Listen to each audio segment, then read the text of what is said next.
Assalamualaikum warahmatullahi wabarakatuh. Selamat pagi, selamat siang, selamat sore, dan selamat malam bagi Bapak Ibu dosen Unuga Cilacap. Pada kesempatan kali ini, kami dari Lembaga Penelitian dan Pengabdian kepada Masyarakat akan memberikan tutorial cara upload proposal terkait dengan pengajuan pendanaan hibah dari Dikti.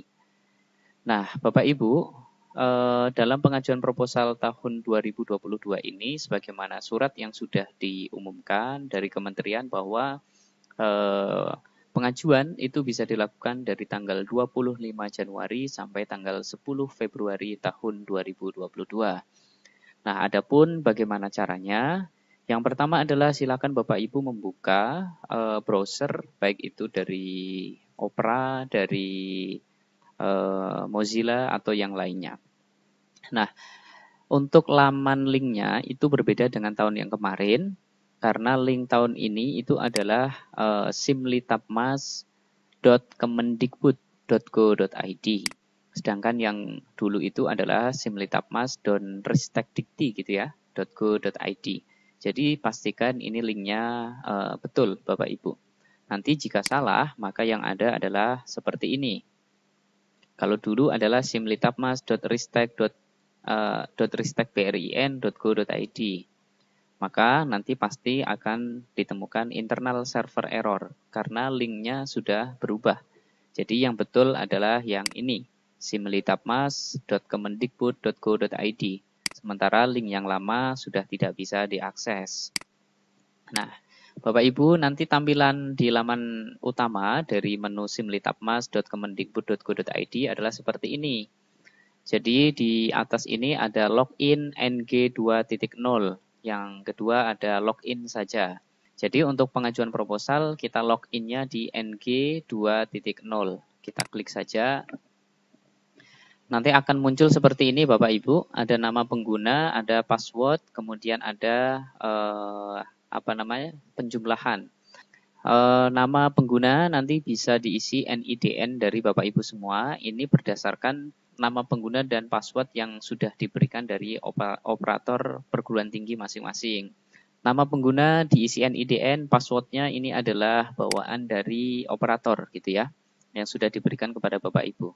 Kemudian penjumlahannya kita jumlah, lalu kita login. Nanti dashboardnya akan seperti ini Bapak Ibu. Di beranda di sini ada identitas, ada Sinta, penelitian, pengabdian, artikel jurnal, dan lain sebagainya. Bapak Ibu nanti bisa mengajukan proposal baik itu penelitian atau pengabdian apabila sudah mempunyai akun Sinta. Maka di sini perlu kita sinkronisasikan dengan akun Sinta kita. Kita klik Sinta, lalu kita klik sinkronisasi. Kita tunggu beberapa detik dan di sini sinkronisasi Sinta berhasil. Artinya akun Simlitapmas kita itu sudah tersinkron dengan akun Sinta.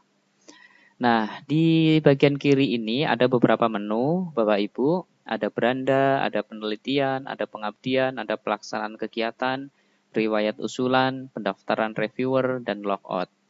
Kalau kita ingin mengajukan proposal penelitian, maka kita klik penelitian. Tapi kalau kita ingin mengajukan proposal pengabdian, maka kita klik pengabdian. Untuk kali ini saya akan mencontohkan untuk pengajuan proposal penelitian. Tapi kurang lebih caranya adalah sama begitu ya Bapak Ibu.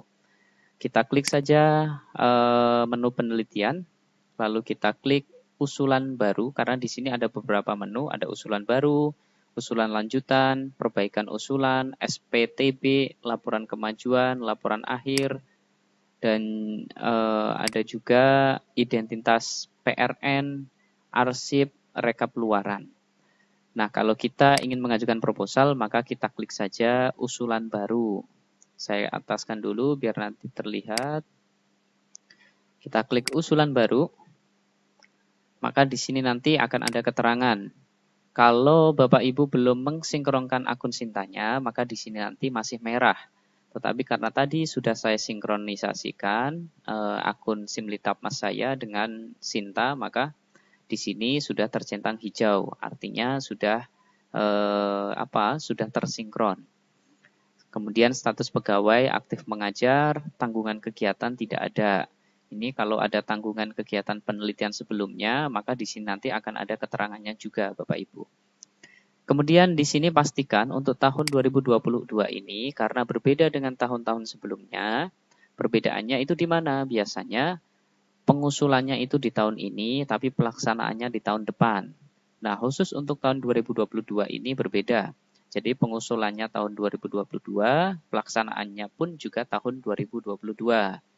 Jadi karena kabar kemarin waktu sosialisasi itu adalah kurang lebih nanti pengumuman proposal itu di sekitar bulan Maret, tetap di tahun 2022 dan pelaksanaan di tahun 2022 juga. Ini tidak usah kita rubah, Bapak Ibu, tetap saja tahun usulannya 2022, kemudian pelaksanaannya tahun 2022. Ini kita lanjutkan, kita klik saja. Di sini ada identitas saya sebagai ketua pengusul, ada nama, NIDN, perguruan tingginya, ID Sinta, kualifikasinya, termasuk alamat surelnya.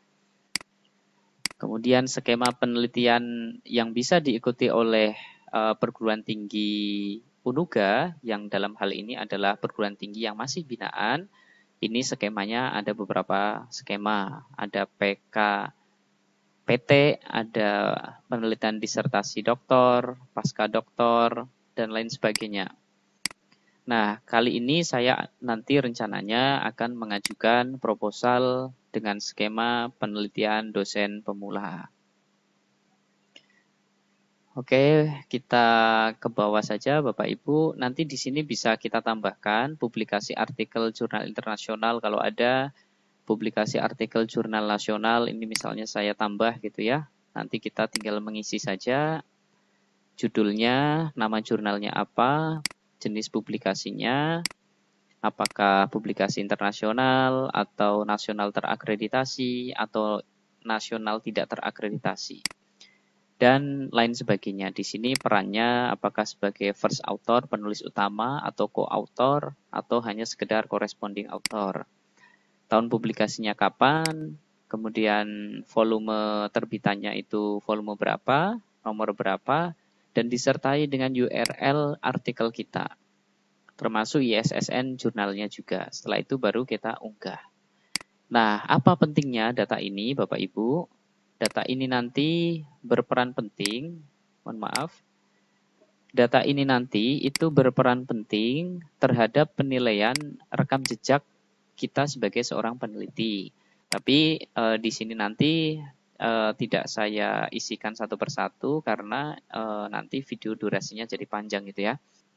Kemudian kita lanjutkan. Nah, Bapak Ibu, di sini kita tinggal mengisikan proposal kita. Yang pertama itu adalah identitas usulan, kemudian yang kedua adalah substansi usulan, yang ketiga rencana anggaran biaya atau RAB, yang keempat adalah dokumen pendukung, yang kelima kirim usulan. Nah, di sini saya akan mencontohkan, misalnya judulnya itu adalah saya analisis wacana paham keagamaan pada siaran acara Mutiara Pagi RRI Purwokerto tahun 2021. Ini contoh misalnya Bapak Ibu. Kemudian di sini kita harus mengukur TKT kita. Maksudnya apa TKT gitu ya? TKT itu adalah tingkat kesiapterapan teknologi. Nanti Bapak Ibu bisa melihatnya itu ada di buku panduan terkait dengan TKT. Termasuk memilih judul penelitian itu nanti bisa dipilih juga apakah menjadi prioritas dari kementerian atau tidak. Di buku panduan itu ada di sini bidang fokus riset, tema riset, dan topik riset prioritas. Misalnya di bidang pangan pertanian itu ada topik risetnya pemanfaatan teknik radiasi dan lain sebagainya. Kemudian di bidang masih pangan pertanian juga di bidang integrasi fokus riset energi, misalnya ada kemandirian teknologi pembangkit listrik. itu ada ini begitu. Nanti Bapak Ibu bisa melihatnya terkait dengan pemilihan tema risetnya, yang itu nanti bisa dibahasakan dalam sebuah judul gitu ya. Nanti bisa melihat. Nah, maksud TKT itu apa? Itu nanti bisa dibuka juga dalam buku panduan, yaitu terkait dengan tingkat kesiapterapan teknologi. Jadi dalam TKT itu ada TKT 1 sampai 9. Yang pada intinya nanti kita bisa menyesuaikan penelitian kita itu kira-kira kesiapterapan teknologinya itu sejauh mana, kurang lebih begitu. Tapi di sini di buku panduan sudah sangat detail sekali. Misalnya sosial humaniora dan pendidikan itu TKT 1 itu adalah definisinya prinsip dasar riset telah diobservasi dan dilaporkan. Yang pertama indikatornya apa? Adanya latar belakang dan tujuan penelitian dan pengembangan telah didefinisikan. Yang kedua ada pertanyaan litbang yang ingin diketahui. Yang ketiga adanya fakta dan argumen dasar yang relevan. Yang keempat, litbang diperlukan untuk mendukung kebijakan pemerintah. Ini adalah indikator-indikatornya TKT nomor 1, kurang lebih begitu. Nanti di sini kita juga bisa mengukur TKT kita. Contohnya adalah kita klik ukur. Lalu misalnya di sini teknologi yang dikembangkan dalam riset yang akan diukur. Misalnya saya karena tadi terkait dengan komunikasi, saya ingin mendalami terkait dengan ideologi paham keagamaan, saya akan tulis saja di situ. Kemudian di sini saya karena bidangnya sosial humaniora saya pilih. Kemudian di sini kita tinggal isi saja. Misalnya litbang diperlukan, ini sangat diperlukan. Latar belakang sudah didefinisikan. Pertanyaan litbang ada juga, fakta dan argumen dasar sudah ada juga. Misalnya begini saya hitung. Oke. Di sini setelah ini saya isikan, ini yang bisa mengukur adalah diri kita sebenarnya Bapak Ibu. Latar belakangnya sudah didefinisikan misalnya belum 100%, hanya 80, ya boleh-boleh saja gitu. Kemudian misalnya saja ini saya lanjut gitu ya. Nanti di level 2 ini apakah sudah ada hipotesisnya, misalnya saya kosongi gitu ya. Dukungan data awal terhadap pertanyaan litbang, ini belum ada juga. Desain litbang belum ada juga. Alternatif metodologi belum ada juga. Sudah saya hitung saja langsung gitu ya. Nah setelah ini maka di sini saya tinggal klik simpan saja. Oke, ini akhirnya di sini sudah terisi Bapak Ibu. TKT saat ini berarti saya hanya di level 1, tapi targetnya itu adalah di level 2 gitu ya. Bisa juga saya naikkan di level 3, tapi saya cukup di level 2 saja dengan indikator tadi, hipotesisnya itu akhirnya terjawab dan lain sebagainya. Jika ini sudah terisi dan ini terisi, kita tinggal simpan saja. Karena di sini belum bisa mengisi kalau di sini belum disimpan gitu. Jadi di sini harus kita simpan.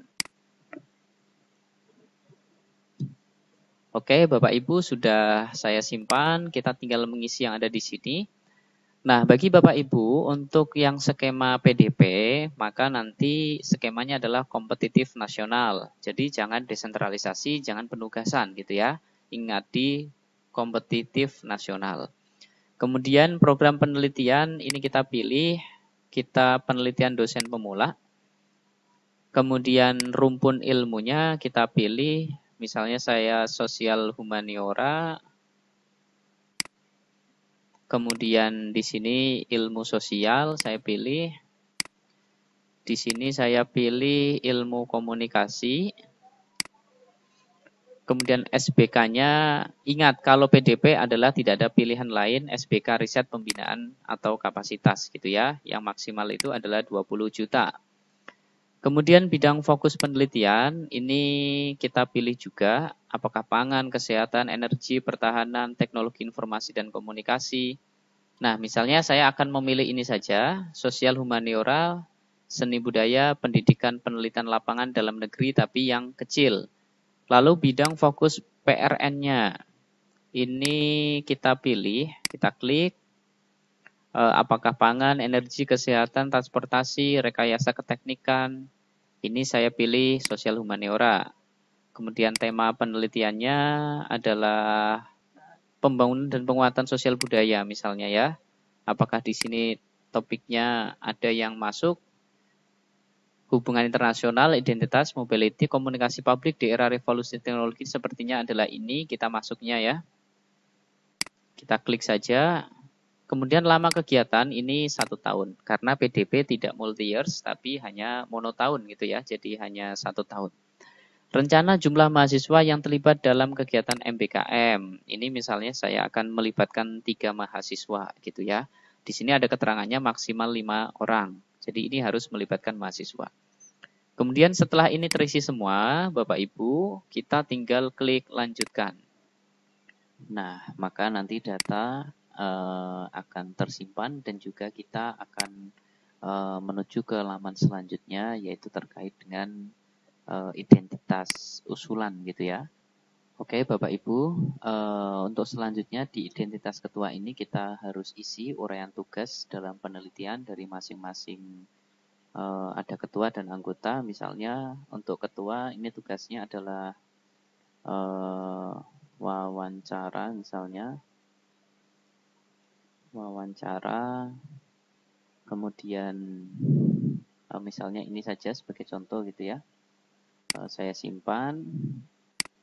Kemudian di sini identitas pengusul anggota penelitinya kita tambahkan. Jadi Bapak Ibu kita bisa menambahkan terkait dengan anggota. Ini kita masukkan di sini NIDN-nya. Misalnya ini saya memasukkan NIDN. Lalu kita cari, di sini muncul nama, institusinya, dan program studinya. Kemudian kualifikasi pendidikannya muncul juga, peranannya kita pilih sebagai anggota 1 misalnya. Lalu tugasnya, ini adalah pengolah data misalnya ya. Lalu kita simpan. Oke, di sini sudah masuk, di sini ketuanya sudah tertulis. Yang kedua di sini adalah anggotanya, begitu ya, sudah tertulis. Kita juga bisa menambahkan anggota dari dosen 1 lagi, tapi ini sebagai contoh, nanti cara memasukkannya sama seperti itu. Nah, kemudian selanjutnya adalah kita bisa memasukkan juga anggota yang berasal dari non-dosen. Kita bisa menambahkan di sini misalnya tambah. Di sini kita bisa menulis secara manual. Nama lengkapnya, identitas KTP-nya, alamat tinggalnya, negaranya di mana, instansinya dari mana, kualifikasinya, apakah D1, D2, ini bisa kita masukkan yang non dosen gitu ya. Tapi kalau tidak diisi juga tidak apa-apa. Nah, setelah ini selesai, kita tinggal klik simpan. Oke, ini sudah tersimpan. Selanjutnya kita tinggal masuk ke substansi usulan. Kita klik saja. Di sini ada beberapa isian yang harus kita pilih. Yang pertama adalah kelompok makro riset. Kita harus milih apakah ini riset terapan yang berbasis SDA atau riset maju berbasis sumber daya alam, riset terapan manufaktur, riset maju manufaktur, riset teknologi tinggi, riset rintisan terdepan, atau riset lainnya. Misalnya karena saya tidak masuk di judul tadi, tidak masuk di antara ini, maka saya klik kelompok riset lainnya. Lalu di sini kita wajib mengunggah file proposal dengan format PDF. Nah, di sini kita bisa mengunduh template-nya. Kita klik. Lalu kita coba buka template-nya, isinya apa saja. Jadi Bapak Ibu kurang lebih tampilan template-nya itu seperti ini yang sudah kita download tadi. Sepertinya template-nya berbeda dengan tahun yang kemarin gitu ya. Karena di sini kita harus menuliskan judul usulannya, lalu ringkasannya yaitu maksimal 500 kata, yang di dalamnya itu harus berisi latar belakang penelitian, tujuan, tahapan metode penelitian, luaran yang ditargetkan, serta uraian TKT penelitian yang diusulkan. Kemudian setelah ringkasan itu ada kata kunci harus diisi. Kemudian latar belakang yang warnanya kuning ini harus diisi dan harus sesuai dengan ketentuan yang ada di deskripsinya ini. Tinjauan pustaka, metode, jadwal penelitian, dan terakhir daftar pustaka. Ini hanya 2 lembar saja, tapi nanti ketika diisi mungkin saja menjadi berlembar-lembar, begitu ya. Jadi template ini nanti yang akan kita upload, begitu ya. Tapi sebelum kita upload, kita jadikan PDF terlebih dahulu. Ini kalau Microsoft Word di saya bisa langsung di PDF-kan. Saya klik file, lalu export, lalu di sini create PDF. Ini misalnya saya taruh di download dulu saja, template, oke sudah. Oke baik, file PDF tadi, proposal yang dalam bentuk PDF itu kita tinggal upload di sini saja, kita choose file. Lalu kita pilih filenya, kita open. Setelah itu kita unggah, klik. Oke, di sini ada keterangannya unggah dokumen berhasil. Nah, jika unggah dokumen sudah berhasil, di sini akan ada keterangannya. Unggahnya itu pada tanggal ini, kemudian waktunya juga ada. Kita tinggal klik lanjutkan. Nah, di sini kita tinggal memasukkan luaran wajib dan luaran tambahan. Oke, baik. Kita tinggal menambahkan data luaran wajibnya. Di sini misalnya saya pilih jurnal. Kemudian nama jurnalnya misalnya saya tulis communication misalnya. Posisinya apakah accepted atau published.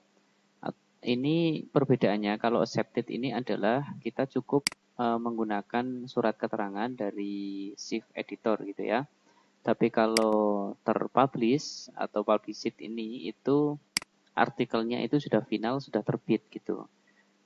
Silahkan nanti dipilih, boleh accepted, boleh published gitu ya. Kita simpan saja untuk luaran wajibnya. Luaran tambahannya bisa kita tambahkan.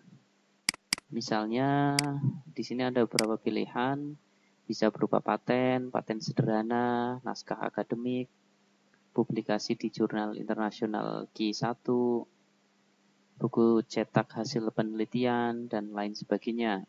Misalnya saya hak cipta saja. Oke, luaran wajibnya sudah, luaran tambahannya juga sudah. Kita tinggal klik lanjutkan. Untuk selanjutnya kita tinggal mengisi RAB-nya. RAB di sini ada beberapa pembagian gitu ya. Ada bahan, pengumpulan data, sewa peralatan, ini harus kita isi semua. Untuk memudahkan memperkirakan jumlah anggarannya, itu bisa memakai file Microsoft Excel yang kemarin sudah dibagikan di grup penelitian gitu ya. Sehingga di sini nanti tinggal memasukkan angka-angkanya saja. Oke, baik Bapak Ibu.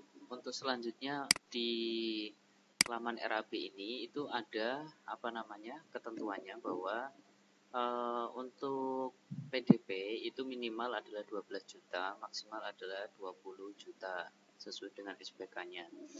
Maka kita tidak boleh kurang dari 12 juta atau lebih dari 20 juta. Nah, di sini ada beberapa pembagian, ada bahan, pengumpulan data, sewa peralatan, analisis data, ada pelaporan, luaran wajib, dan luaran tambahan. Misalnya itemnya sini saya tulis peralatan ATK. Satuannya misalnya saya tulis paket gitu ya. Paket, volumenya misalnya 1. Harga satuannya, satu paketnya misalnya, ini karena saya untuk memudahkan saja, saya globalkan misalnya 10 juta gitu ya. Tapi ini hanya untuk contoh saja Bapak Ibu, biar pengisian di video ini cepat begitu ya. Oke, ini sudah berhasil disimpan. Selanjutnya misalnya saya ke pengumpulan data. FGD persiapan penelitian. Ini misalnya konsumsi, misalnya satuannya paket, volumenya misalnya 4 kali, harga satuannya 2 juta. Misalnya saja, ini sudah totalnya di sini ada langsung 18 juta, tinggal 2 juta saja. Setelah itu saya analisis data, misalnya kesekretariatan administrasi misalnya ya, kesekretariatan satuannya paket saja misalnya, volumenya 1, di sini 2 juta misalnya. Tapi ini sebenarnya hanya contoh saja yang kira-kira di sini sudah 20 juta. Artinya ini tidak menyalahi aturan bahwa minimal 12 juta, maksimal 20 juta. Kita setelah dirasa cukup, kita tinggal lanjutkan saja. Setelah ini kita tinggal ke menu selanjutnya terkait dengan dokumen pendukung. Kalau untuk PDB tidak diwajibkan adanya mitra. Tetapi kalau ada mitra, kita tinggal ditambahkan saja nama PIC-nya, alamat surelnya, institusinya, alamat institusinya, negaranya di mana. Tapi untuk PDB sebenarnya tidak diwajibkan adanya mitra. Ini misalnya kita lanjutkan pun masih bisa. Di sini kita tinggal kirim usulan. Nah, di sini nanti akan muncul ketika masih merah, maka artinya belum bisa dikirim usulannya. Nah, ini bagaimana kok masih merah? Di sini ada keterangannya. Jumlah anggota tidak sesuai kuota atau anggota belum melakukan persetujuan. Artinya, data anggota tadi atas nama Bapak Lumorido itu harus membuka akunnya dan di sana nanti harus melakukan persetujuan bahwa Bapak Ridho ini bersedia menjadi anggotanya, anggota saya, seperti itu. Oke, nanti kalau ini saya akan mempraktekkan langsung. Baik Bapak Ibu, saya sudah masuk ke akun yang saya usulkan sebagai anggota tadi, yaitu akunnya beliau Bapak Lumorido. Bagaimana caranya untuk melakukan persetujuan? Yaitu di sini sudah ada notifikasi di sebelah kanan atas yang warnanya merah ini, kita tinggal klik saja. Di sini nanti akan ada keterangan bahwa di sini ada judul, ada skema penelitiannya yang diusulkan oleh ketuanya siapa, apakah disetujui atau ditolak. Kalau disetujui, kita tinggal klik disetujui. Kemudian kita klik ya, setuju. Nah, ini sudah kita setujui. Apakah tampilan di laman ketua tadi masih merah atau sudah hijau? Kita akan lihat kembali. Oke, baik Bapak Ibu, saya sudah masuk ke laman saya kembali sebagai ketua. Apakah sudah hijau atau ternyata masih merah dari anggota? Nah, yang tadinya anggotanya di sini berwarna merah, maka di sini sudah ada centang hijaunya. Nah, ini artinya sudah bisa dikirim usulannya. Kita tinggal klik kirim usulan. Nah, baik Bapak Ibu, kurang lebih itu caranya untuk mengusulkan proposal, baik penelitian atau pengabdian, kurang lebih caranya sama. Demikian untuk video tutorial kali ini, mudah-mudahan bermanfaat. Apabila nanti perlu didiskusikan, bisa menghubungi kami yang ada di Lembaga Penelitian dan Pengabdian kepada Masyarakat Unuga Cilacap. Sekian, Assalamualaikum warahmatullahi wabarakatuh.